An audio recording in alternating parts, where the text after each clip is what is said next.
Shut this for us. All right. Learning MUI part 6. Let me get my screen share today. All right. All stubbed out and working with uh, including a select all option, which looks like this. Select all. There we go. I got a. I think I had missed one or two changes to make. Anyway, I got it working at work, so that's kind of all that matters. And yeah, that's what it looks like. Oop. And then I can unselect all of them as well. So I think that is all in terms of the autocomplete component that I have here. Um, I think the next thing to do, well, the next thing at work I need to do, so the next thing I'm going to learn uh, on my own time is theming. We got most of the page done. We'll finish setting up the structure and making sure spacing that looks nice and all of that. But as of right now, at work, everything is just on the page. Everything is just the standard, excuse me, default MUI um, theme, which is totally fine, but it's just not what we're going for at work. So I got to learn how to do the theming or how to customize the theming for MUI. And I think that's the last thing in terms of like the UI that I need to learn. Beyond that, it would just be my it would just be learning general MUI and practicing building stuff with these components. Like I don't have anything else specific that I need to learn from what I know, or from what I know off the top of my head. I think everything else would be more general stuff and nothing too specific here. I'm just looking,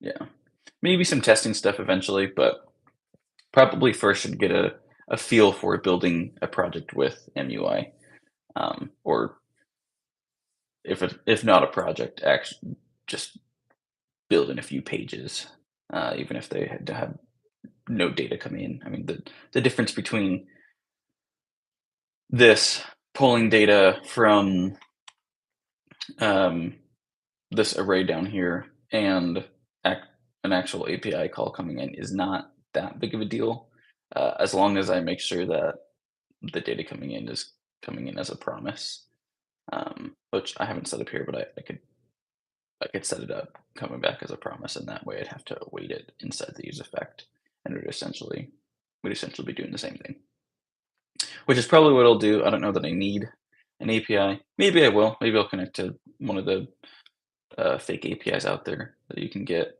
some of the data coming through. I think there's one like the films. Anyway, doesn't matter which one I want. There's a ton of APIs like that, mock APIs. So maybe I'll do that, and I'll just display some dummy text and or dummy UI components and build out a little UI. Um, I'm trying to think if there's anything else that I need to do at work that would be useful to learn here. I don't think so, because once we get this page going, then it's mostly just um, getting actually releasing the page, which will include like creating a feature flag so that all of our changes are behind that feature flag and we can turn it off and on without having to do a release or a rollback. Um, what else? The cleaning it up, like I said, the theming, um, refactoring some of the code to make it a little bit more maintainable. Mm, yeah, I think that's it right now. So enough said, or enough blabbering. Let's take a look at the customization section. And actually, before we do that, let me go over here. Oh, we might. Yeah, I forgot about this. We currently do not have a like submit button on the page, and I'm not sure what the best way to do that is. So I might want to look up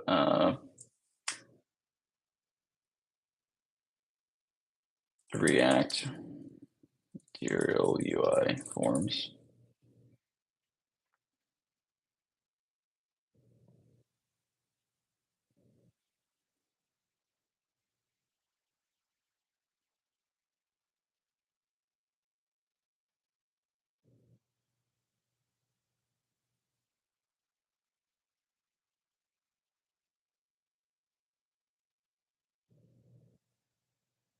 Okay.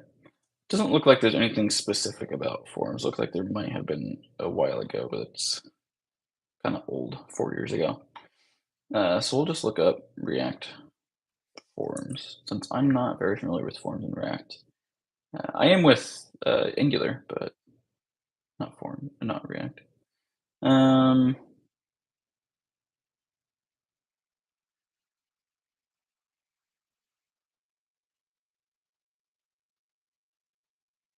let's see here.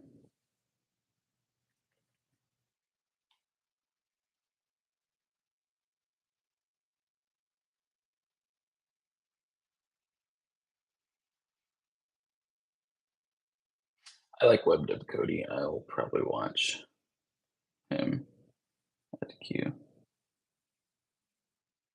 And then this React form hook seems like that's the new and best way to go. So I'll go watch from Web Dev Simplified.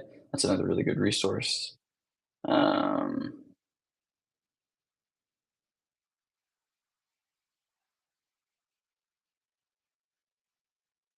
that one looks like we've got another one from Web Dev Cody.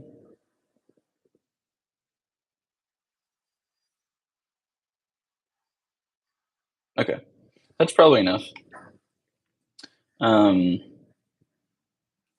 we'll go into the React website though and see if they have anything on forms.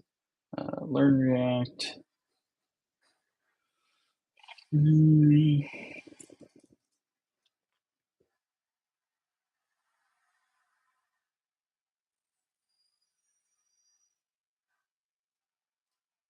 form components, form hooks.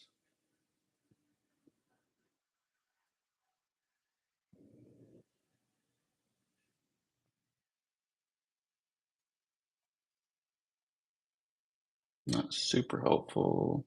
Here's that use form status. Ah, okay, so those are not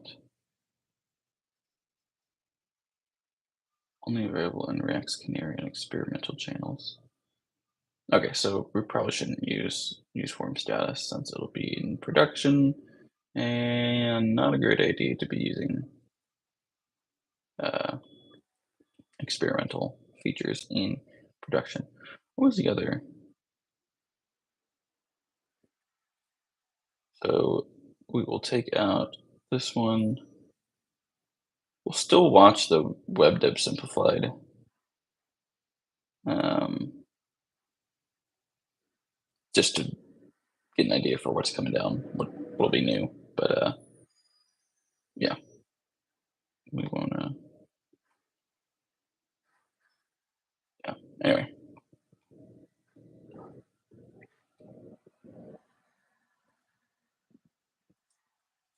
um,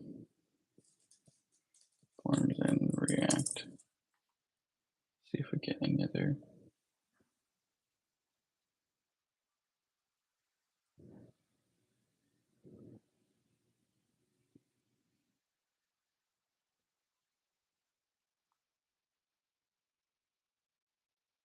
Okay, we'll leave this one up, and let's go ahead and dive into this. I'm going to quickly switch to sharing just a tab so you guys get audio. Oh, did not mean to almost ended the stream there. Uh, Safety on our streets and justice in our courtrooms are under attack because of Kamala Harris's dangerous liberal values. She's tried to hide it, but Kamala helped fund a group that released assaulters, murderers. okay, there we go. But if you're web development, you'll know that a lot of the work that you end up doing is building out forms and adding validation to forms and basically tracking when people type into inputs and select certain radio boxes And the whole process can get pretty tedious. And I want to show you my approach that I like to take when it comes to forms and what libraries I tend to use. And the I'm not sure why my audio or quality playback is so bad. There we go. It's a lot better.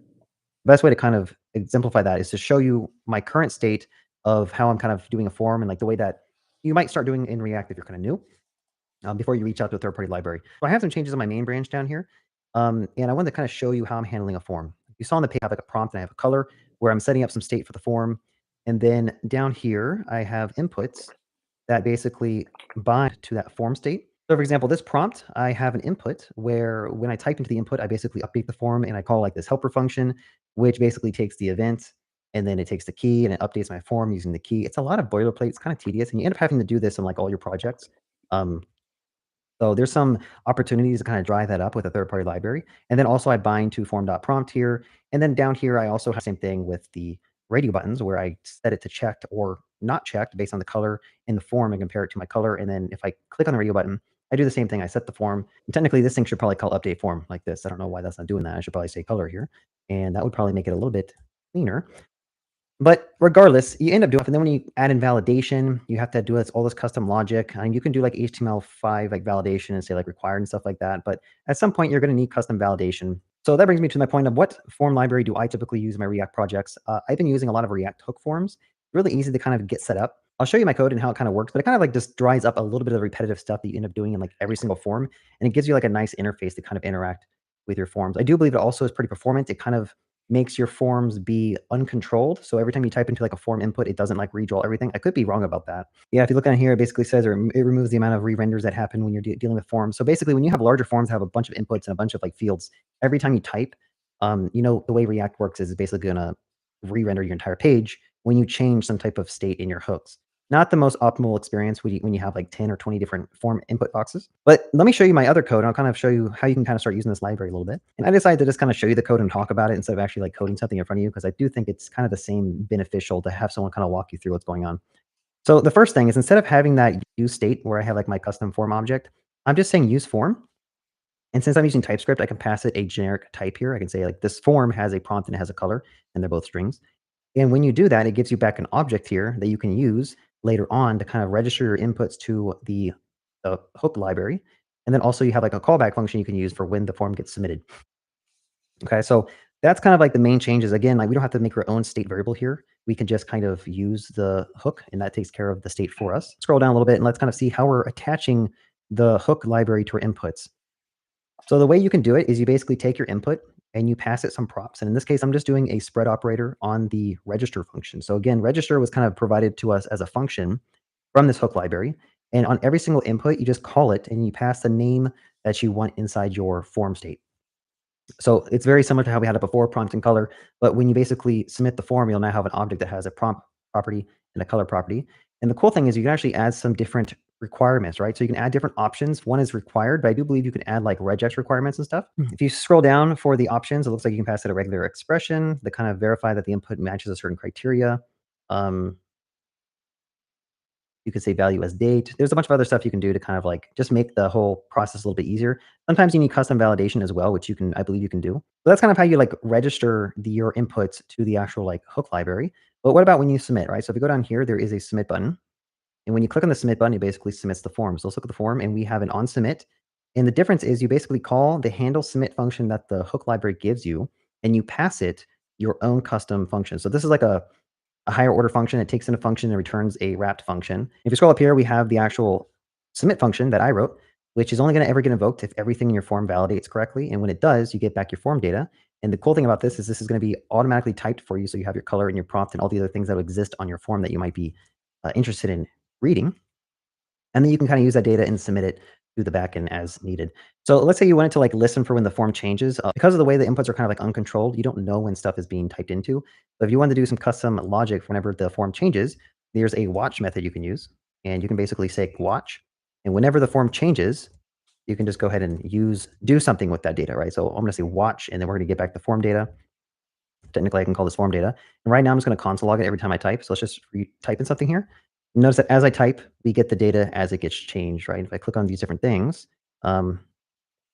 Well, that's a bug. I shouldn't I shouldn't say color on, but yeah, you get the point. I think the issue is I need to provide a default color value to this. Let's see if this works. I'm doing some live debugging for you all. Well, it's not really live because I just kind of went to Stack Overflow. Let's click on yellow and make sure it prints a yellow. Okay, so I had the approach kind of a little bit wrong. But you'll see here when I change the form inputs, it basically prints out the current data. I don't know why it's printing out so many times. It prints out 5 different times. So maybe there's a lot of extra like logic going on. To be honest, I'm not an expert at this library. I'm just kind of sharing with you what I've been kind of using, and I've been using like the bare minimum on my side projects. But another important thing to kind of talk about is the errors object. So as you're like submitting the form, and then if there's errors on the Something for beginner developers that I just was thinking about with what just happened, his little debugging thing. I think it's really easy if you're just a brand new developer or you're just new um, to like a certain language or framework or yeah. Anyway, if you haven't had a lot of experience, um, I think it's easy to look at someone who does have a lot of experience and think like, wow, how on earth are they? Um,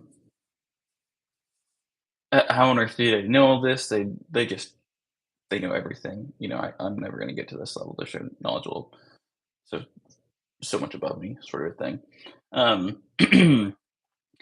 But and I'm not the best developer, obviously. I would actually say I'm below average. Um, and I think you've just been very vulnerable there and honest, showing that like, hey, here is a package that I use and I find it helpful and it makes my life easier. But I don't know anything about it. I barely use just enough to get by. Um, and there's definitely a trade-off between being really good at the tech things and exactly how to do it in the actual like the act of building, and then there's being good at the result side of things and having things that are built. Like there's the building side, and then there's the hey, how many things did I finish? Because I can sit here and say like, oh, I've built or I've written this many files or built this number of systems or repositories or whatever. That doesn't matter if I don't have anything like out in the tangible real world that someone can use, that customers can use, or I'm going to say end users because not everyone has to be a customer, and not everything you build is going to be released. Like you might just build something for yourself that um, you're the end user, but you're not selling it to yourself. So anyway, just a quick call out there that yes, sometimes it can feel like, oh my goodness, I'm so overwhelmed at how little I know and how stupid or dumb I am. But everyone, um, everyone's just kind of fumbling through, basically. And as you get more experience and do more things, you you know what you don't know. And so when you're just starting out something, because you like, for example, he knows that he doesn't know everything about this form stuff, but he's done forms before, and so he knows like, okay, I need to create a form, which means that I'm going to have different inputs. Each of those inputs should have some sort of validation on them, meaning they're required or they're not required, or we're going to validate that the email has an at symbol and a dot something, or whatever it is that you're trying to validate. You don't want to make sure that a name isn't 1 character long, but you also want to make sure it's not 50 characters long, whatever it is. So every form is going to have some sort of validation. You're going to have certain fields in there. The he knows that he's going to have some sort of button to submit. Like when you're just starting out, you don't know all those things, and so it feels super overwhelming because you're just going into this like I don't even know what I'm exactly learning, the context of it. But if you're someone like him, or I feel like I'm also starting to get to this point in my career where I'm trying to learn something new, but at least I have something to base it off of, and like I can kind of orient myself in what I'm trying to learn, and I can compare and draw conclusions of, oh, this is similar to this sort of a thing. But when you're brand new, like, oh, it's tough. It's really, really tough because you just don't know what you're. you don't really know what you're trying to learn. You don't know the context, and so you have to just do it over and over and over again until you get used to it. Um, and do it from different angles. And that could be from different types of forms. I'm just going to keep using the form analogy. Different business logic for the forms, different sizes, all of that kind of stuff, or forms in different languages or frameworks. And then you kind of get the idea of what does a form actually look like in the complete base raw HTML format, and then how do other languages and frameworks do create an API to then compile or build out, generate the form HTML, but they have their own ways of packages and stuff or ways of doing it to make it simpler, easier, more maintainable, whatever you want to use. Anyway, I've been rambling for a lot there, but I think that's super important to point out that even people who are quote experts, I mean, he's a smart dude, web dev Cody, almost 250,000 subscribers, and he does web development for a living. And posted out there, and even he was like, "Yeah, I don't really know everything about this package, but I've used it for a few things, and it's helpful for me." And I think that's okay. I think a lot of people might criticize him for like, "Oh, you shouldn't be putting stuff out there if you're not like an expert." I, I think that's fine. If he was trying to put like, "Hey, here's a course on everything I know about React forms," then yeah, he probably should be a little bit more well versed. But he's just throwing it out there of like, "Hey, what's my favorite way to handle forms in React?" And he has even been saying like, "This is what I like up until this point, and it'll probably change in the future." So anyway, don't worry too much about being a complete expert, um, and don't pick on yourself.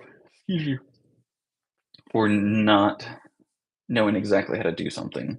Like 99% of the time, when you're trying to do something, even if it's something you've done many times before, you're gonna have to Google and be like, "How do I do this again? I forget the syntax. I know vaguely what I want to do, but I forget how to do it."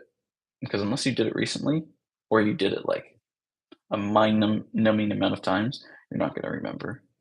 And most of the time, when you're building stuff, yeah. Anyway, you get what I'm saying. So back to this. The form, you can render out different things. So for example, I think I required the colors to be selected. And if you want to print out something custom, but you could say errors.color, not defined. So I could do like a not here. I could just go ahead and print out like a message that says like, you must select a color. Right? So let's go back and let's just go ahead and refresh the page because I already selected a color and there's a giant error in my console. Just ignore that. Oh, put a not here. If there is an error for the color property, then you display it. So let's click submit.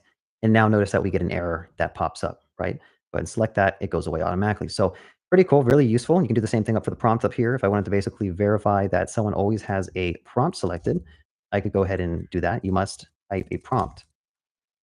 And then same idea. You must type a prompt. Go ahead and type in. So you kind of like get the boilerplate for your validation, like what you can do when stuff is invalid out of the box with this library. So it's really convenient. And I'm sure there's other things that this library provides that I just haven't really dived into. These are the main things you probably want to end up using.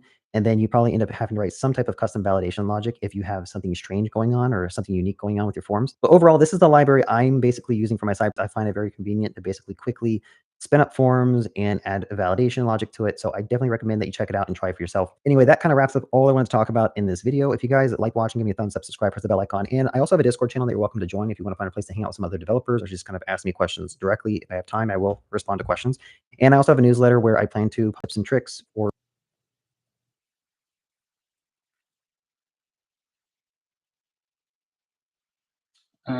I just wanted to quickly look at what is it?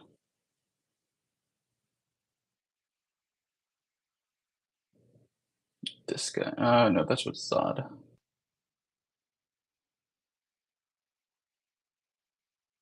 Yeah, I don't know. I was gonna try and see if I could find a better overview of. Oh, I forget that I'm just sharing my tab. I was trying to find forms in React, like a more comprehensive overview of this React hook form package, because I was going to send it to my team and ask like, hey, do you guys think we should use this in our project? Since we're working on a reports generation project, and so to generate the report, they're going to have to fill out a form. Most of the forms are not very long, so it might not make sense to to be dependent on a project like this. And we could just use state like everyone else does, but it could be kind of nice. Um,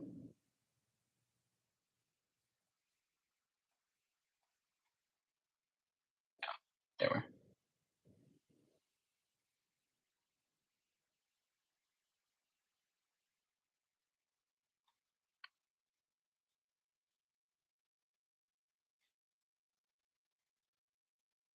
Into the future. Anyway, have a good day and happy coding. just gonna get this and share it with myself.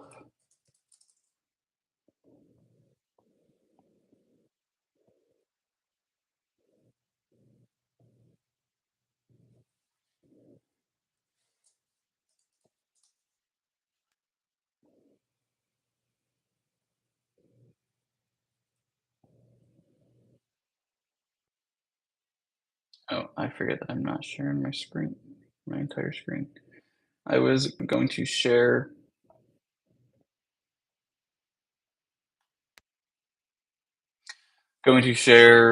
the link for this video to myself so I could send it to people, to some coworkers.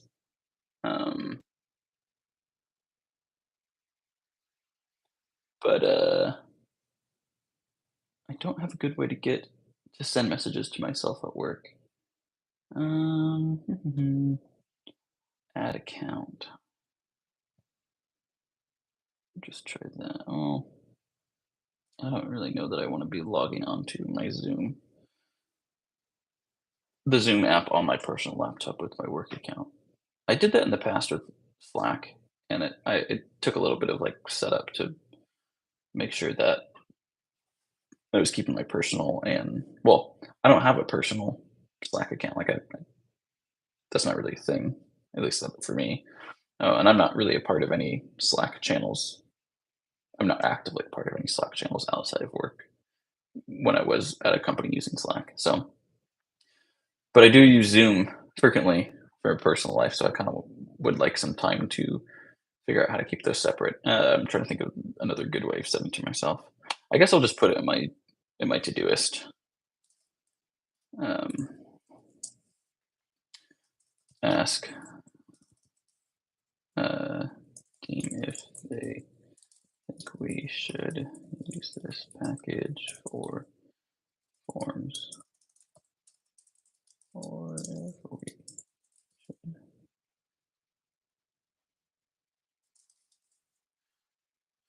Basic plus use. Whenever I type in use, I always end up typing user. Just muscle memory, I guess. And we'll set this for like 8:30 a.m. Okay.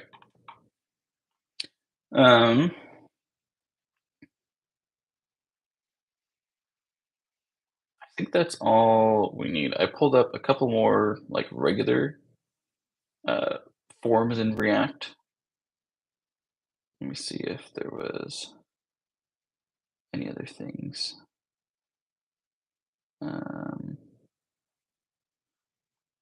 Related to forms.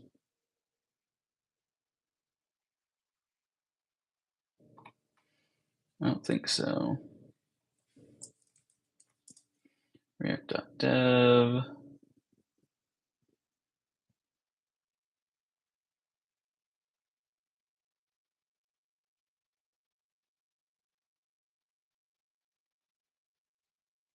Don't see anything about forms here. Adding interactivity, snapshot, updating objects in state.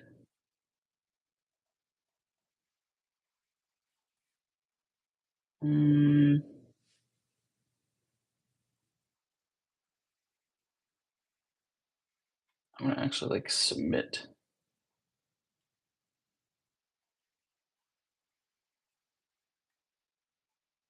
Reacting to input. Okay, yeah, now we're kind of.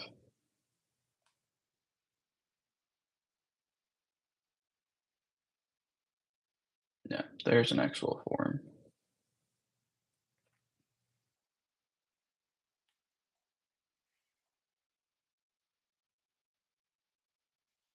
Okay, so I'll probably go through this again. Escape patches is probably, yeah, this is more like fancy stuff, more advanced stuff.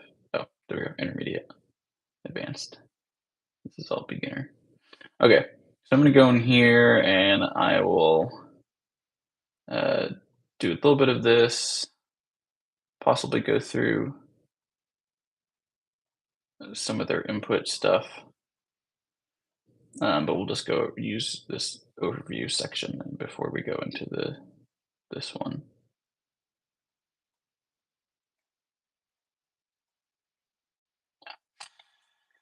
I'm going to go ahead and end this live stream here. We're just doing half an hour. I'll do another half an hour later today. But that's it for today. And then because I got to get some other stuff done before work. And then I'll probably go in and look at the customization stuff later today, possibly at work. So I probably won't film that, but we'll see. All right, cool. See you guys.